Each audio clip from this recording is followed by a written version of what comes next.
to Joppa. My name is Ariana. My name is Rosie. And my name is Dwayne.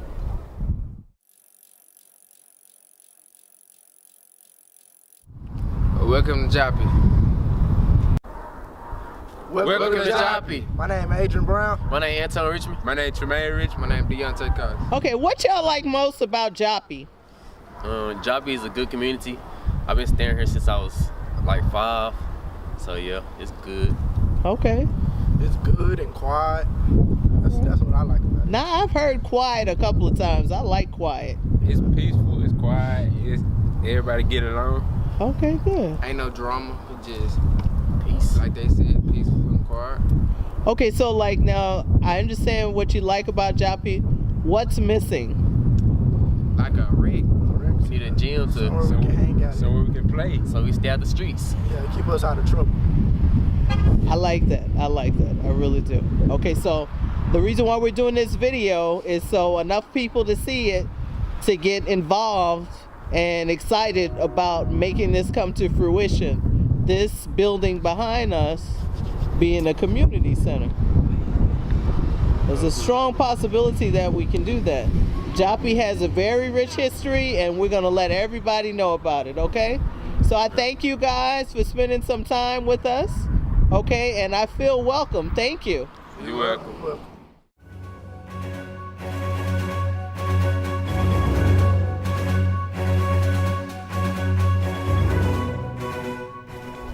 Okay, Claudia, we know what the potential is in terms of what a great asset this building can be to the community, but it's not serving the community if it's still boarded up and it needs to be repaired. So what is the holdup? Well, one of the holdups is that Healthcare for Humanity, had the resources to buy the building as well as the combination of the building and the football field that was given to us by, like I said, by the late Melissa Pierce. And basically, they paid $350,000 for it, and right now they're not giving it back to the community until a group or a certain persons are identified in the community of having a 501c3 and of those that they feel comfortable with and giving it to oversee the building, get the building back up and running. And they have been a community partner with us for 17 years. And then now there is a delay in who they're going to give the building to, and each day that the building is shut down, the building is boarded up, it's just one more day of deterioration, which is a shame because it's being such a historical aspect for the community, as well, like I said, for the former Wilma Hutchins ISD. And when asked, we were told they're not going to give it to certain people in the community, certain groups in the community, until I guess they feel comfortable. And we are, right now we're on a time limit of getting something up and running, for our children. And they have built over 100+ homes in the community. And we've asked, if they would do us a community center, and it was just a friendly conversation. We were told that they're not in the community center building business. Well, okay, we need to do something. City of Dallas says, well, y'all don't have enough people down there to justify a community center. Well, okay, we got plan A, didn't work, plan B. Now we're having to move on to plan C, and plan C is if the developers that want to come out here are willing to help us in developing and implementing a community center, why not take up that opportunity? They're looking for a project. This is, as you can see, this is a great project if they really want to come out here and help us to do something in developing a community center for our community.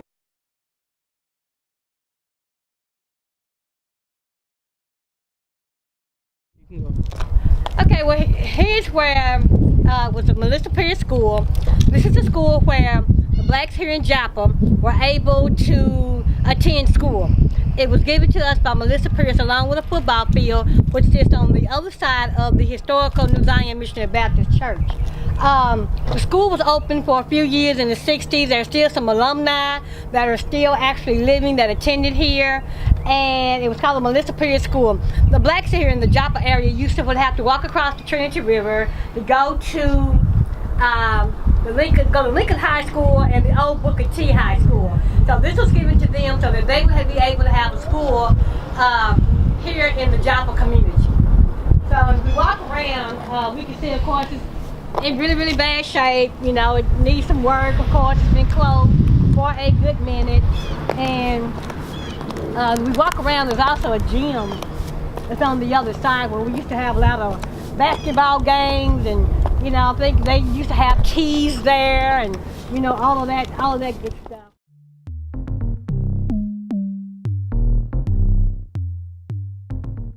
Okay, well, this area, second stop on our tour, is one of the last residences that Habitat will be building out here in the Joppa community. Out of 17 years, like I said, they've been a partner with us. This is the last few. They decided to name this one Joppa Circle because it goes into like a little horseshoe.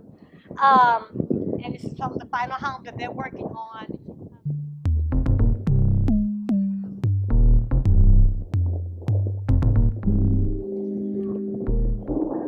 They've had a couple of dedication ceremonies a couple of months ago. That house was dedicated. That family's ready to move in. That family's ready to move in. Which one, the red and the blue house? The red and the blue house. If you see like the doors closed and everything complete, they have already been sold and they are ready to move in. Okay, any idea how much these houses are going for on this block? Or have been sold for? What we understand, they're now selling for between $95,000 to $105,000.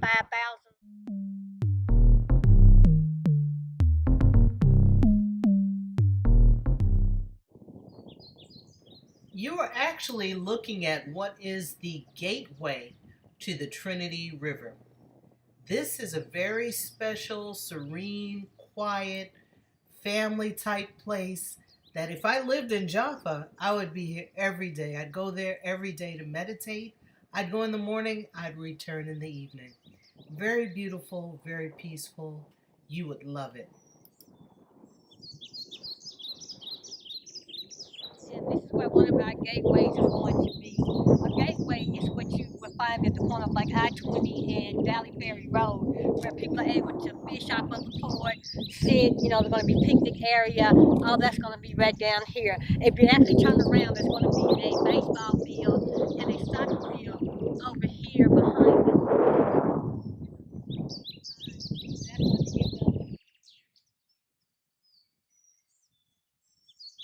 Well, what we have here is the, I guess the end of our bridge that leads into the Joppa community. We opened the bridge April 2006, about $1 million project. It's not the best bridge in the world, but we needed something because the railroad track often would hold us hostage, for a better word. The train would be across the railroad track and would not move.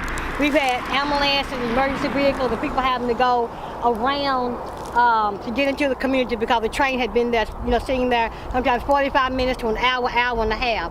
And so we decided, we asked for a bridge through the days of Maxine Thornton Reese, Larry Duncan, and we were able to get a bridge across our railroad track to make a third entrance into the community. We used to would only have two, which was the railroad track and Loop 12, and now we have three.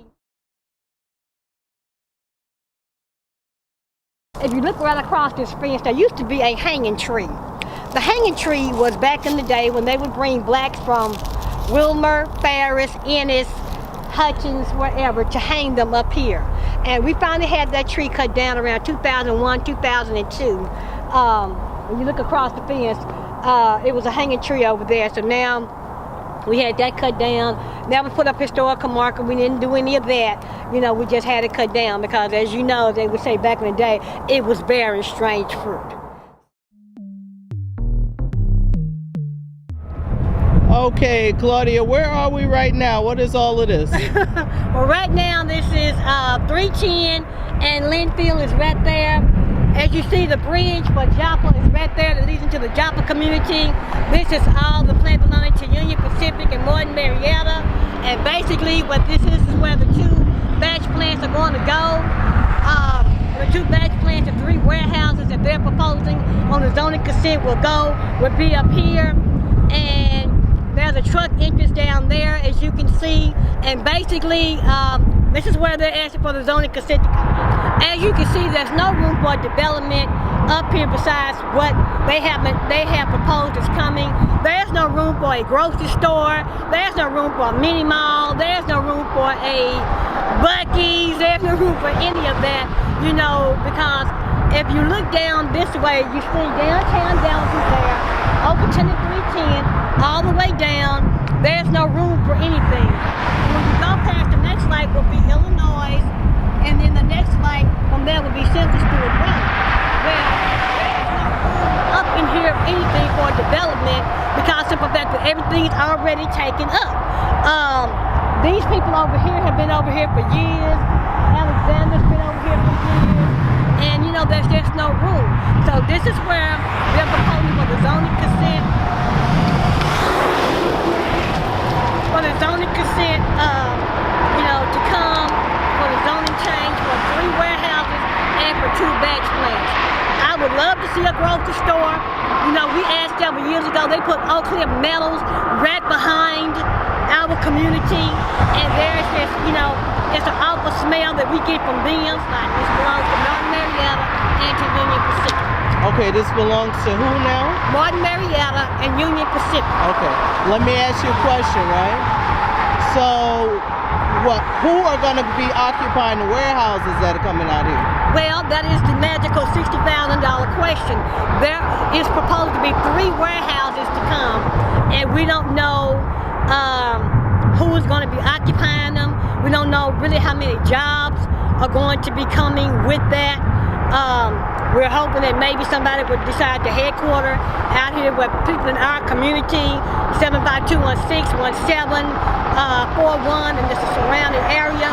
We'll be able to walk to work. If they have to walk to work, you see there's a bus stop right there where there's a bus stop where they can actually ride the bus to work. So we don't know right now who is going to be occupying it. We're still in the middle of one of the latest developments and the most newest development that we have, which is our Joppa South Central Park is what it's called.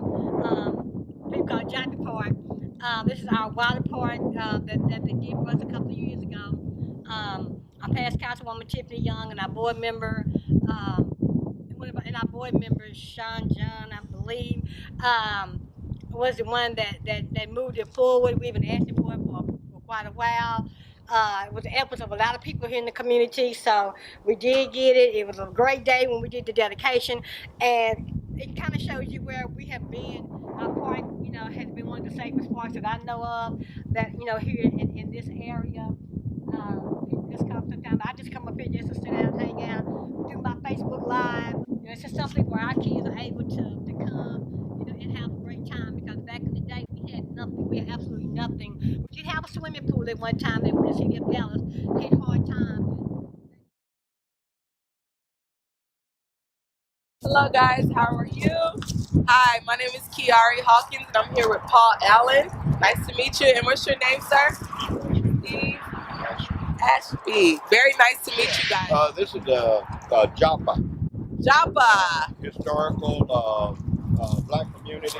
So is this a non-profit organization? Yes, we started the Buffalo Soldiers organization actually about 30 years ago. 30 years ago. And we started it to teach the community and particularly the youth about the historical ways of the black soldiers and how the black soldiers, the Buffalo Soldiers in particular, and the soldiers in the Civil War actually caused the Emancipation Proclamation, the first 2 or 3 Emancipation Proclamations to start, and the 13th Amendment. Lincoln used first the proclamations to give the black soldiers freedom. It's a 4-H FFA program for the youth in this area to teach them financial literacy, all the way from planting a garden to small animals, and all the way up to a college scholarship. Wow. So you guys are starting this next week, this movement next week. Right. We're restarting it. Restarting. We've had it here for several years. But we're getting in here and getting ready for the spring. Okay, so how do you guys feel about just what's going on? Do you think it's harder to reach this young generation right now? It's very hard. It's very hard. It's very hard. We use horses as a carrot, to get them involved, with the horses, and then we try to take them into the gardening and into smaller animals. I started working for Dallas Police Department in 1970, in 1972, and I used to work with street gangs in the West Dallas Project, and I just noticed that every year it got worse and worse and worse. The gangs did, the kids did, and so I spent 15 years with DPD, and I left that. I went and started working with juveniles in Dallas County, where I presently work for like 30 years, and it gets worse and worse and worse. And I have an agrarian or farm agriculture background, where I actually integrated McKinney High School, and I took agriculture. This was back in the 60s. And that's where the idea came that we have here about starting a garden, because I found out, number one, that black people know less and less and less about agriculture. And agriculture right now is the fastest growing industry in the world. And black people have a preconceived ideas about agriculture, about working the sun up to sundown and not having anything after that. And I saw the fallacy in that. I also saw the advantage of being in agriculture, where especially black kids could start as something as simple as an organic garden or small animals, and can work that all the way into a college scholarship paid for. And it adds to life skills, it adds to financial literacy. It's just a positive experience. And so my 40 years of working with youth continues with this. Okay, I have many questions after that, but God bless you. I want to know why you think, society is getting worse first, and why our black people are missing the necessary skills to take care of their own food. A lot of it has to do with miseducation. For instance, we don't have FFA, we don't have 4-H's in our ISDs that teaches about healthy food, how to grow healthy food.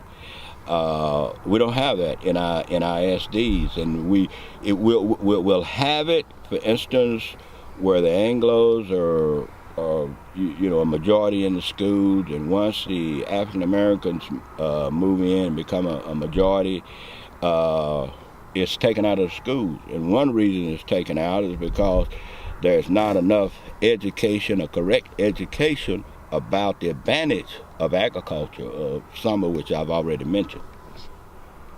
So how many kids are coming out? How many kids do you have involved in this community project right now?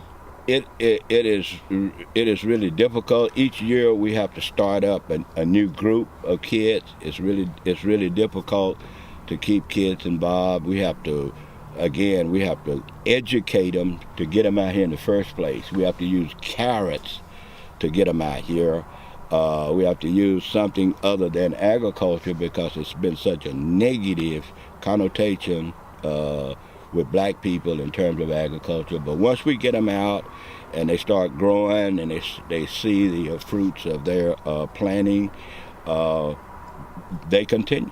They love it. It's time with experienced adults out here. And then, of course, we get into Buffalo Soldier history, teaching them, to go and research the history on their own. So how are you marketing this to this community right now, to get people to come out, to get these families to come out? One of the ways we're marketing it is with media such as yours. We're hoping your media will help us get more people out here. We do parades, we go into schools, we go into churches, recreation centers, and we talk about the program.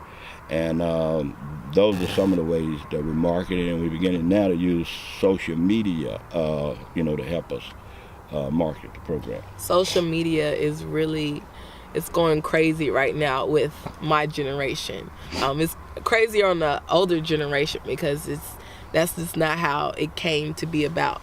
But now that to grasp my younger generation, to grasp my generation. Exactly. Yeah. So I think that's a beautiful idea, and God bless you, and I wish you all the best, and I really want this to be as successful as you want it to be. I really do. Thank you. I really do. Thank you. Anything else that you would like to add? Can't think of anything right now. We just need we need volunteers. We need volunteers. We need volunteers to help us. Bring your kids, bring your grandkids, and there's not a lot of hard work. Believe me, not in the organic gardening. You don't even need a hoe. You don't need a hoe where you got to chop weeds or anything like that. All you need is just some hand tools. And you can take a 4x6 garden plot, and you can feed a family of 4 for a whole year. I love the fact that you're going all the way back to where it all started from, because everything is crazy now. These kids, we pull up to McDonald's, we pull up to Whataburger, Jack in the Box, and we're okay. But it's killing us. Exactly. It's killing us. It's not the correct foods that we need to consume. And I really appreciate you, Mr. Paul Allen, for showing us the correct way as to how to live longer. Thank you. Thank you so much for meeting with us and helping us get a story out. Yes, sir. Okay. It's a beautiful story here, guys. We're here on Loop 12 and Carbondale Street. We'll have some more pictures coming in of the field.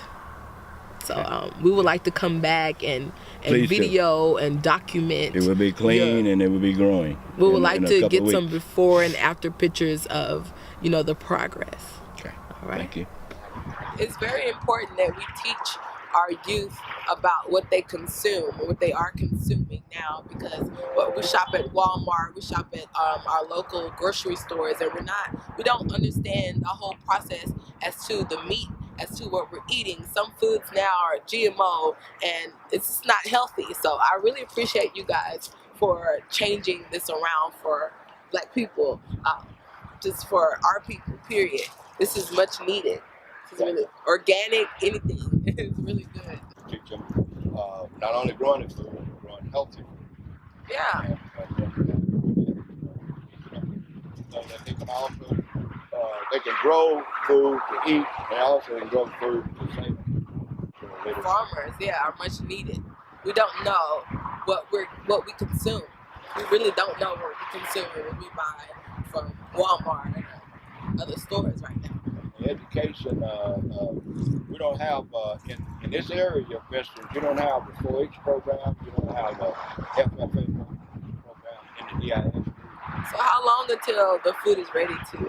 Well, if we plant like this month, in about 2 months. I really appreciate what you guys are doing for this community. Anything that you wanted to add on? I think you covered it very well. Thank you very much. Oh, no problem. No problem. It was very nice to meet you. I really appreciate you guys, and God bless you guys for what you're doing for our community. And the camera later. Organically grown food, volunteer opportunities, nutrition education, community networking, creating jobs, food production education, Buffalo Soldiers, youth and family garden in Joppa. And I'd like to add that land was donated to us by Dr. Hoff, the Hoff Association, through the Community Foundation of Texas. Okay. Beautiful. Would you like to zoom in on the spot?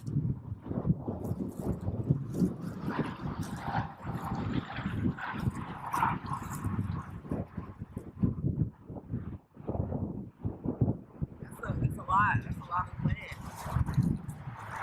We're actually center blocks, taking the center blocks out, and we're using wood. As you can see, we started using wood because there was some problems with the center blocks. So what's the first step to cleaning up this area? Well, we're gonna go in and weed it. They're gonna go in and weed everything. Okay.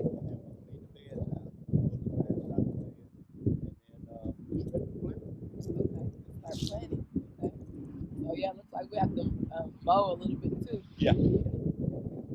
Take some elbow grease. Yeah, we'll start on that next week. We'll start weather permitting and have this cleaned up. So if you guys are looking to volunteer to help out in this community, and if you're interested in growing organically grown food, you can come out here we're on Loop 12 and Carbondale Street, excuse me. We're on Loop 12 and Carbondale Street here in Oak Cliff, Texas. Thank you for tuning in. It's been beautiful with you guys. And you know, the church is always very important to African American communities. You know, the preacher, the Sunday afternoon dinners around the table, and you know, the good choir singing. Well, I'm standing there in front of the last part of our tour.